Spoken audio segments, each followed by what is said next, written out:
કુંભ રાશિવાળા મિત્રો, જો તમે છેલ્લા 2-2.5 વર્ષથી વારંવાર એક જ અનુભવ કરતા હો, મહેનત તમારી હતી પરંતુ નામ કોઈ બીજાનું થયું, વિચાર તમારો હતો પરંતુ તક કોઈ બીજાને મળી ગઈ, તો આજે થોડું ધ્યાનથી સાંભળજો.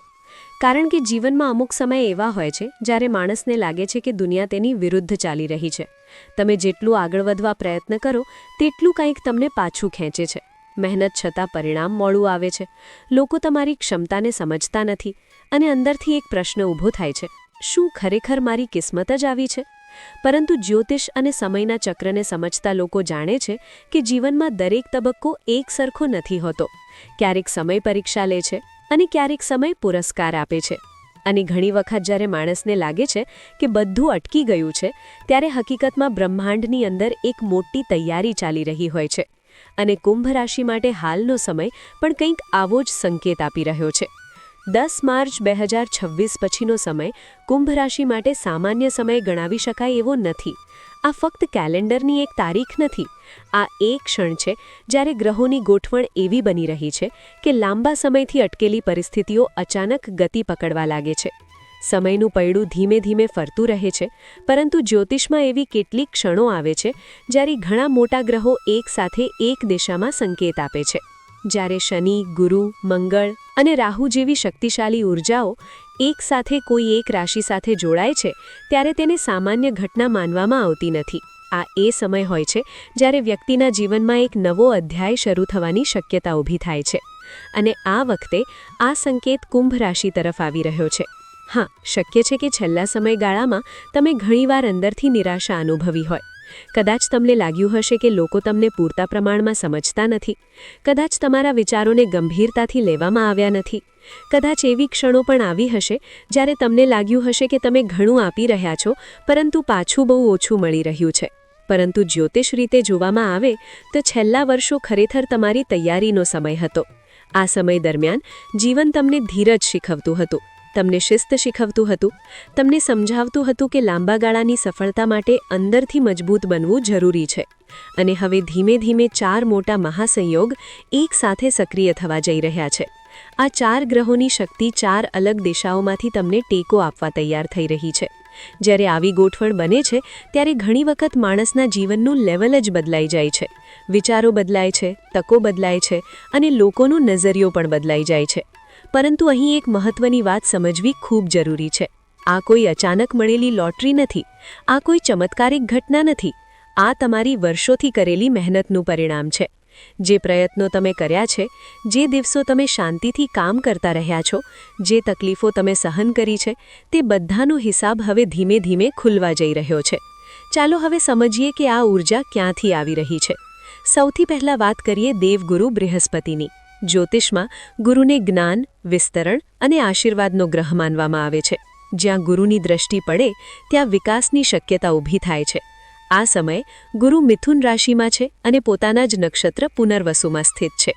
જ્યારે કોઈ ગ્રહ પોતાના નક્ષત્રમાં હોય ત્યારે તેની શક્તિ વધારે શુદ્ધ અને સ્પષ્ટ રીતે કામ કરે છે. કુંભ રાશિ માટે ગુરુ 5મા ભાવમાં છે. 5મો ભાવ માત્ર સંતાન કે શિક્ષણનો નથી. આ ભાવ સર્જનાત્મકતા, બુદ્ધિશક્તિ, વિચારશક્તિ અને ભાગ્યના જાગરણ સાથે જોડાયેલો છે. જ્યારે ગુરુ આ સ્થાનમાંથી દ્રષ્ટિ નાખે છે ત્યારે ઘણી વખત અટકેલા કામ ફરીથી ગતિ પકડે છે. જૂના વિચારોને નવા સ્વરૂપ મળે છે અને કેટલીકવાર એવી તક પણ મળી શકે છે જે માણસે કલ્પના પણ ન કરી હોય. હવે વાત કરીએ બીજી શક્તિ શનિદેવની. શનિ એ ગ્રહ છે જેને લોકો ઘણીવાર મુશ્કેલ સમય સાથે જોડે છે. પરંતુ સત્ય એ છે કે શનિ માણસને તોડવા માટે નહીં, બનાવવા માટે આવે છે. છેલ્લા લગભગ 2-2.5 વર્ષમાં કુંભ રાશિના ઘણા લોકોને જીવનમાં કઠિન પાઠ મળ્યા હશે. કદાચ કેટલીક બાબતો મોડે મળી હશે, કદાચ ધીરજ રાખવી પડી હશે, પરંતુ શનિનો સ્વભાવ એવો જ છે. તે મોડું કરે છે પરંતુ અન્યાય કરતો નથી. હવે આ સમય શનિ ધન સ્થાનમાં છે અને પોતાના નક્ષત્ર ઉત્તર ભાદ્રપદમાં છે. આ સ્થિતિ ઘણીવાર એ સંકેત આપે છે કે મહેનતનો હિસાબ હવે ધીમે ધીમે ખુલવા જઈ રહ્યો છે. ત્રીજી શક્તિ છે મંગળ. મંગળ ઉર્જા, હિંમત અને ક્રિયાશક્તિનો ગ્રહ છે. આ સમય મંગળ પોતાની ઉચ્ચ રાશિમાં છે. ઉચ્ચનો મંગળ માણસને આત્મવિશ્વાસ આપે છે, ઝડપથી નિર્ણય લેવા પ્રેરણા આપે છે અને જોખમ લેવાની હિંમત આપે છે. કુંભ રાશિ માટે મંગળ કરિયર અને કાર્યક્ષેત્ર સાથે જોડાયેલો મહત્વનો ગ્રહ છે. એટલે આ સમય દરમિયાન કેટલાક લોકોને નોકરીમાં ફેરફાર, નવી જવાબદારી, પ્રમોશન કે નવા પ્રોજેક્ટની તક મળી શકે છે. ખાસ વાત એ છે કે મંગળ 12મા ભાવ સાથે જોડાયેલ સંકેતો આપી રહ્યો છે. આ ભાવ ઘણીવાર વિદેશ, ઓનલાઈન કામ, આંતરરાષ્ટ્રીય વ્યવહાર કે દૂરથી મળતી આવક સાથે જોડાયેલો હોય છે. હવે વાત કરીએ ચોથી શક્તિ રાહુની. રાહુ એવો ગ્રહ છે જે અચાનક ફેરફાર અને અચાનક ઉછાળ આપી શકે છે. જ્યારે રાહુ સક્રિય બને ત્યારે ઘણી વખત એવી ઘટનાઓ બને છે જે પહેલાં કલ્પનામાં પણ ન હોય. આ સમયે રાહુ કુંભ રાશિમાં જ છે, એટલે ધ્યાન, ચર્ચા અને લાઇમલાઇટ ઘણીવાર કુંભ રાશિ તરફ વળી શકે છે. આ સાથે બુધ અને શુક્રની હાજરી પણ ખૂબ મહત્વની બની જાય છે. બુધ બુદ્ધિ અને સંવાદનો ગ્રહ છે, જ્યારે શુક્ર સમૃદ્ધિ અને આકર્ષણનો. આ ત્રણેય મળીને જે સંયોગ બનાવે છે તેને ઘણીવાર લક્ષ્મીનારાયણ યોગ તરીકે ઓળખવામાં આવે છે. અને જ્યારે સૂર્ય પણ આ ગોઠવણમાં જોડાય છે ત્યારે ચતુર્ગ્રહી રાજયોગ સર્જાય છે. આવો સંયોગ ઘણી વખત માણસના પદ, ઓળખ, પ્રભાવ અને જવાબદારીમાં વધારો લાવી શકે છે. 10 માર્ચથી 14 માર્ચ 2026 વચ્ચેનો સમય ખાસ ધ્યાન આપવા જેવો ગણાય છે. શરૂઆતમાં નાના સંકેતો મળી શકે છે, કોઈ વાતચીત, કોઈ ફોન, કોઈ મેસેજ, કોઈ નવી માહિતી.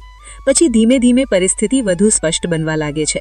પરંતુ એક વાત હંમેશા યાદ રાખવી જોઈએ, જ્યારે ઊર્જા વધે છે ત્યારે અહંકાર પણ વધવાની શક્યતા રહે છે. શનિ ધન સ્થાનમાં હોવાથી પૈસા કે તક સાથે શિસ્ત અને જવાબદારી પણ જરૂરી રહેશે. અંતમાં એક મહત્વનો પ્રશ્ન રહે છે, શું તમે આ તક માટે તૈયાર છો? કારણ કે જ્યારે ગ્રહોની આવી ગોઠવણ બને છે ત્યારે બ્રહ્માંડ ફક્ત તક આપતું નથી, તે માણસની તૈયારી પણ ચકાસે છે. જે લોકો અંદરથી તૈયાર હોય છે તેઓ આ સમયને આગળ વધવા માટે ઉપયોગ કરે છે. અને જે લોકો ડરી જાય છે કે સંકોચ અનુભવે છે તેઓ ઘણી વખત તક સામે હોવા છતાં તેને ચૂકી જાય છે. કુંભ રાશિવાળા મિત્રો, કદાચ લાંબા સમયથી જે ક્ષણની તમે રાહ જોઈ રહ્યા હતા તે ક્ષણ હવે નજીક આવી રહી છે. સમય બદલાઈ રહ્યો છે અને કદાચ હવે ખરેખર તમારો વારો છે.